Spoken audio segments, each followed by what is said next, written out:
আজকের গল্প কালো সমুদ্রের ভূত।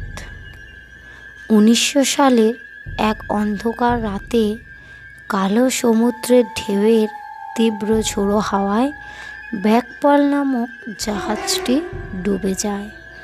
জাহাজটি ছিল একসময় সমুদ্রের সবচেয়ে ধনী জাহাজ, কিন্তু অভিশাপের কারণে এর ভাগ্য বদলে যায়।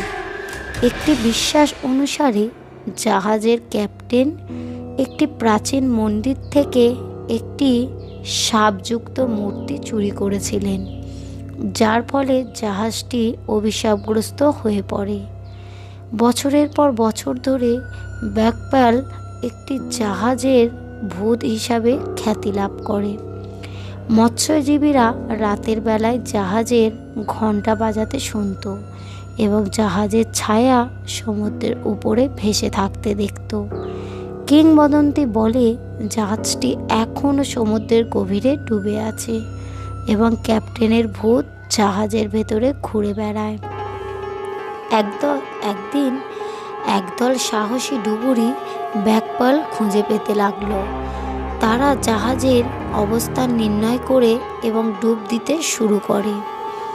তারা জাহাজের ভেতরে প্রবেশ করে এবং সেখানে অন্ধকার এবং শান্ত পরিবেশ পায়।